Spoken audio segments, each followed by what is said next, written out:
Em nosso estudo de hoje, a lição 14 do livro Mãos Unidas tem por título Liberdade Alheia. Sempre que exercemos influência sobre alguém que renteia conosco nos caminhos da madureza, seja na condição de pais, ou mentores, familiares ou amigos, é muito fácil ultrapassar os limites da conveniência, travando naqueles que mais amamos os movimentos com que se dirigem para a liberdade. Pratiquemos sim a beneficência da educação, procurando orientar, instruir e corrigir, amando sempre, mas sem violentar e sem impor. Costumamos providenciar tudo a benefício dos entes queridos quanto ao aprovisionamento de recursos naturais, esquecendo-nos, porém, bastas vezes, de doar-lhes a oportunidade de serem como deve ser. Nesse sentido, vasculhemos o próprio espírito e verificaremos quanto estimamos a faculdade de sermos nós próprios, de abraçar as crenças que se nos mostrem mais consentâneas com a capacidade de discernir, de sermos respeitados nas decisões que assumimos, de buscar o tipo de felicidade que mais se nos coadune com a paz de espírito e de escolher os amigos que nos pareçam mais dignos de atenção e de afeto.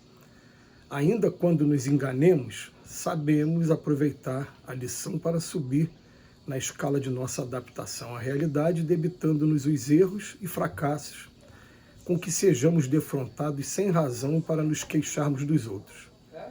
Meçamos a necessidade de emancipação no próximo pelo nosso próprio anseio de independência. E sempre que nos caia sob os olhos qualquer estudo em torno da indulgência, recordemos a dádiva preciosa que todos os nossos companheiros de experiência esperam de nós, em aflitivo silêncio. A permissão de cogitarem do seu próprio aperfeiçoamento na escola permanente da vida, tão autênticos e tão livres como Deus os fez.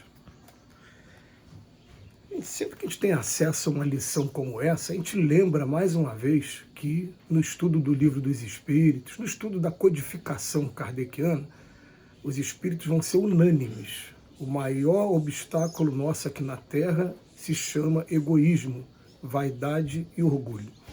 E que sempre vale a pena a gente fazer exercícios para medir o tamanho do nosso egoísmo. Será que eu só consigo me relacionar com pessoas que pensam da mesma maneira que eu?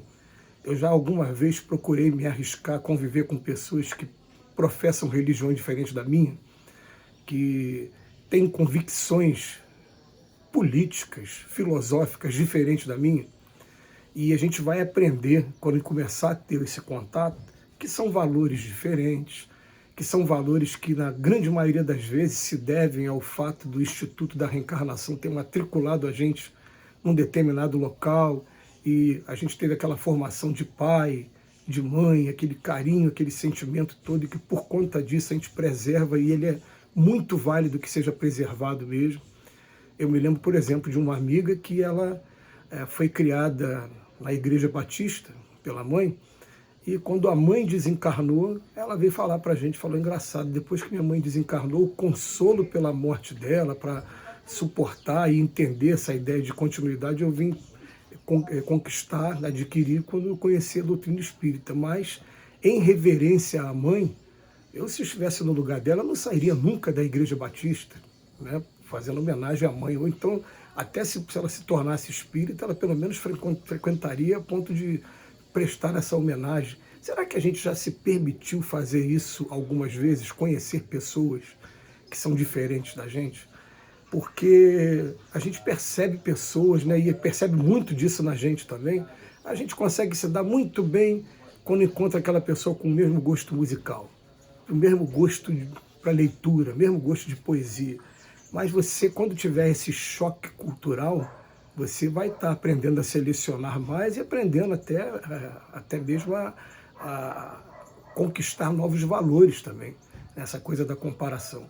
Então o Emmanuel, ele vem dizer para a gente, sempre que exercemos influência sobre alguém que renteia conosco, pode ser pais, mentores, familiares ou amigos, é muito fácil a gente ultrapassar os limites da conveniência, querendo escravizar aquela pessoa ao nosso ponto de vista, né? E é um exercício interessante também, às vezes a gente também se dá vou colocar aqui, a liberdade de falar para a pessoa, falar, olha, eu não concordo com o que você está falando e não agiria dessa maneira, mas defendo em você até o último momento o seu direito de expor sua opinião e de viver de acordo com a sua opinião. Essa frase, é claro que ela não é nova, essa frase, me lembro de alguém ter dado a autoria a ela, Rui Barbosa, um personagem muito importante da transição do Brasil de Império para República, é uma frase antiga, mas dá liberdade para a pessoa ser do jeito que ela é. A gente já encontrava lá na década de 60 o Viva e Deixe Viver, que depois até o Paul McCartney, né, fez um trocadilho, Viva e Deixe Morrer, Live and Let Die. Essa frase é antiga, é uma frase que vai fazer com que a gente consiga buscar felicidade aqui na Terra, sim. Então, o Emmanuel fala, olha, pratiquemos sim a beneficência da educação, procurando orientar, instruir, corrigir, amando, mas sem violentar e sem impor. Isso a gente vai fazer um exercício maravilhoso com relação aos nossos filhos, principalmente, porque nos filhos a gente vai olhar para eles e vai pensar assim, olha, quem vai escolher a profissão vai ser ele. Se eu escolher a profissão por ele, eu corro o risco de fazer meu filho infeliz. Quem vai escolher companheiro ou companheira para poder viver, namorar, casar, vai ser ele. E a gente está sempre procurando orientar os pais no seguinte, olha, se você arrumar problema com teu genro ou com a tua nora, você está afastando teu filho ou tua filha de você. Porque, na verdade, o genro e a nora estão sendo aquela pessoa que ele escolheu para acompanhar ele pro resto da vida. Então a gente vai ter que fazer um trabalho de adaptação e começar a pensar simplesmente, ó, ganhei mais um filho. Se ele é um filho difícil, se ele é um filho complicado, aí o tempo vai dizer, e se eu vou complicar mais essa relação ainda, aí vai depender de mim. Que a gente consegue sim fazer uma adaptação, aprender a respeitar. Agora, a gente costuma providenciar tudo, como diz aqui o Emmanuel, com relação ao aproveitamento de recursos naturais, mas a gente esquece de dar a oportunidade deles de serem como eles devem ser. E mais uma vez, assim como a lição de ontem também, né, tocou nesse assunto, tem muito a ver com a lição de hoje, às vezes a pessoa fica querendo que a pessoa seja de uma maneira e a pessoa está agindo de maneira hipócrita mesmo, porque hipócrita no sentido da palavra significa agindo como ator, representando aquilo que na verdade ele não é, por isso que se chama pessoa de hipócrita. Ou então, através da violência, fazendo uma pessoa parecer ser o que não é, e é como se fosse aquela mola que você vai apertando, apertando, vai ter uma hora que a mola vai explodir e vai ter problema, porque ninguém gosta de viver num ambiente que você está sendo obrigado a coisas que você na verdade não é. Né? Então o Emmanuel fala muito isso aqui, olha só.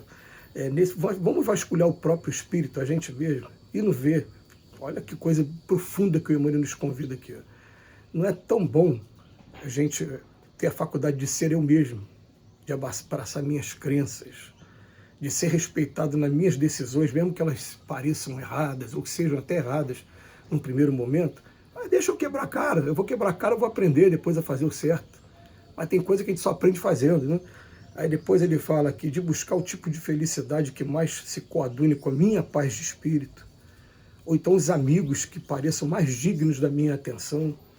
Ainda quando nos enganemos, sabemos aproveitar a lição para subir a escala de nossa adaptação à realidade. Quer dizer, o estudo do Emmanuel de hoje é um hino à liberdade que a gente deseja para a gente, que a gente tem que aprender a exercitar com relação a todos que convivem com a gente. Mas, mais uma vez, a gente vai bater aqui na tecla, principalmente com aqueles que convivem de maneira mais direta. Esse exercício vai ser perfeito com relação a filhos, em primeiro lugar. Com pais, a gente já sabe que não vai conseguir mudar os nossos pais mesmo. Ou você se adapta, né? Aliás, quando a gente nasceu, eles já estavam aqui há muito tempo, eles não vão mudar se eles não quiserem. Aliás, bota uma coisa na cabeça, né? Ninguém consegue mudar ninguém. Não existe isso. Você quer construir a tua infelicidade, a infelicidade dos outros e querer mudar alguém. A pessoa, se ela quiser mudar, ela vai mudar sozinha. É a iniciativa dela. Não é a iniciativa sua, nem através da violência, nem através de imposição. E aí a gente vai entender, até pegando um pouquinho da lição de ontem, né, que renuncia a ti mesmo, carrega a tua cruz e segue-me. Respeita todo mundo que está ao teu redor e você vai aprender valores maravilhosos, diferenciados, de cultura para cultura, de raça para raça, de sexo para sexo, com todos os seres humanos que tem aqui na Terra. Que Jesus nos abençoe hoje e sempre.